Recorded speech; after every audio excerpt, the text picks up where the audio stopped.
제1공영방송연합체 아예데와 제2공영방송 제데프를 필두로 한 방송국, 그리고 350개 신문으로 구성된 독일 언론.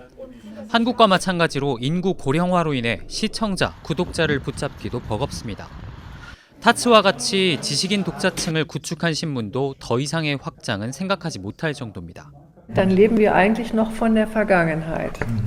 Weil wir haben die Abonnenten, die die gedruckte Zeitung abonnieren, die sind über 50 und älter im Allgemeinen.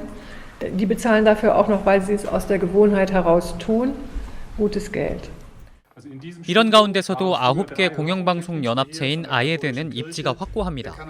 전국 어디서든 채널 1번에서 볼 수 있고 각 지역 방송국의 위상도 높습니다. 노르트라인 베스트팔렌주를 기반으로 한 베데알, 서부 독일 방송의 지사인 에센 스튜디오의 시청률은 30%를 넘나듭니다. 여기에는 한국에서 흔히 TV 수신료로 불리는 이른바 방송 분담금의 역할이 큽니다.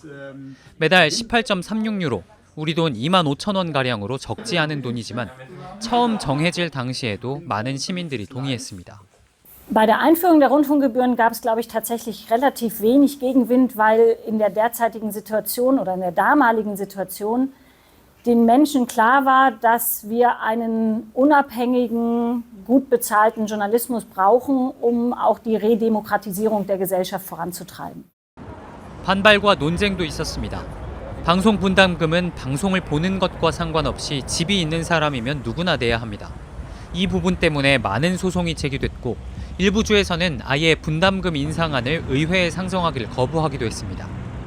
하지만 지난 2021년 연방헌법재판소는 공영방송이 방송 자유를 보장받기 위해 방송 분담금으로 재정을 조달하는 건 기본권에 속하기 때문에 주정부가 보장해야 한다는 취지로 방송 분담금을 인정했습니다. 이처럼 방송의 독립성에 집착하는 건 히틀러와 나치스가 벌인 언론 장악의 결과가 제2차 세계대전과 유대인 홀로코스트라는 참극으로 이어졌다는 반성 때문입니다. 1952년에 만들어져 지역 언론인을 지원하고 일반 시민들을 상대로도 지역 언론의 중요성을 교육하는 연방정치교육원 BPB가 정부 예산으로 운영되면서도 독립성을 유지하는 것도 같은 맥락입니다. Diktatur, die ganz viel Propaganda gemacht hat und ganz viel versucht hat, als Staat Menschen zu manipulieren. Man hat also nach 1945 gesagt, nie wieder. Wir wollen nie wieder einen Staat haben, der seine Menschen manipuliert. Und das ist die Idee dieser Einrichtung.